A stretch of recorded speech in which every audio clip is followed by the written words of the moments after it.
Hi, this is David with Mad Bros Media. I'm here at the Portland Wizard World Gala with the one and only Victor Dandridge. How you doing tonight? I'm good, man. I'm good. Yeah, that's good. That's awesome, man. So why don't you go ahead and tell us about your publishing company, Vantage In-House? Okay, so it's the greatest publishing company in the world, right? Okay, I can say that. That's not like hyperbole or nothing. No, I believe it because it was built in a lab, right? Is that how you say it? Yes, it was built in a lab in the future, sent back through time to save all of me. I don't know. I can't remember what I wrote. It was something silly, but no, it's a really good one. It's my self-publishing imprint. We have a wide range of titles. A lot of self-publishers, they'll get into one title, and that's all they have. For us, we've got 5-ish titles that we put out on the table at any show. They range from all ages to teen, young adult to mature. So we got a little something for everybody. Yeah, that's great work. I've seen some really awesome work. Thank you. So what was your inspiration for the 8-bit comics? Because I don't know if I'm if I'm not correct, is that kind of like an original concept? Well, I mean, obviously I'm not going to say I created 8-bit because all of the 80s will beat me up, but it kind of was like in terms of using it the way I did. I haven't seen too many people ever do that. Yeah, in a comic platform, right? Yeah. Like, cause I mean, like, I've only seen like one other guy do it. Mark. I can't think of Mark's last name. He played around with it, but he did like a page. Yeah. But I would play around with doing like graphic pieces. I did covers in 8-bit stuff. Valiant ended up doing a few. And people were like, did you do those for Valiant? I'm like, no. And they're like, they're stealing from you. I was like, I would never say that. But no, I mean, it was just something We'll just go out on a limb and say you created it. You created the 8-bit comic. I'm not going to say that I didn't do it. I'm just not saying anything else. Okay. Do you have a favorite piece that you've done? I know you've probably done like a lot. But yeah, I've got like over 700 pieces.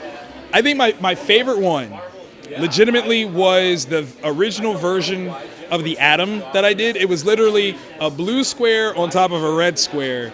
And there was something about the simplicity of that just was perfect for me. So that's my favorite one, yeah.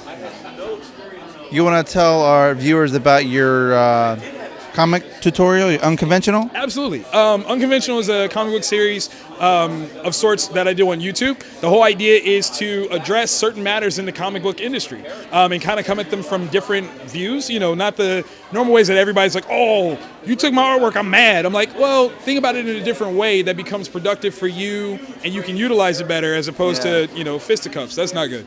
So, yeah. You're just manifesting it. You're not really like stealing it, right? Exactly. That's what I say. Yeah.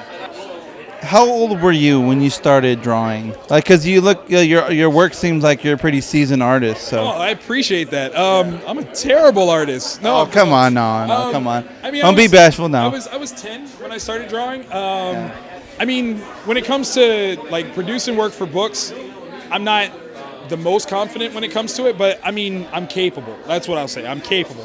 I've done some covers for my imprint, but generally speaking, I've spent a long time learning what it takes to draw, but not actually wanting to do it. It's just to help me write better and actually be able to communicate with artists and know what they need in order to, flesh out better stories. So I use all my drawing knowledge, honestly, to better communicate with guys that want to do that stuff. I'm just so jealous sometimes of artists like yourself. Like, I can't even draw a straight line with a ruler. So yeah. Come on! I could. And my dad used to draw. Like, he actually almost drew for Disney, but he went a different route. But he can draw pretty good too. Yeah. And you, come on, we can show you how to draw. Yeah. You know what? He told me this little trick one time. If you draw, it's kind of funny. You just draw like a 2, and you trace around it, and you can make a duck. I'll show you later on. Genius. It's funny. It's so funny. Oh, okay, yeah, I'll show you after. Yeah, I'll show you. Yeah. So my last question is: do you have any kind of current projects or any ventures that you're diving into right now? Yeah. We've got Wonder Care Presents The Kinderguardians, our all ages title. The 4th issue of that just came out. We're getting ready to do a big celebration of The Samaritan. We're about to hit 5 years of that series being out on the shelves. And we're going to come through with a special anniversary edition 8th issue that's going to set off some cool stuff. So we definitely have some cool things coming. Yeah. Awesome. Yeah, well, I want to thank you so much, Mr. Victor. I hope we'll see you at the con. And it's been David with Mad Bros Media.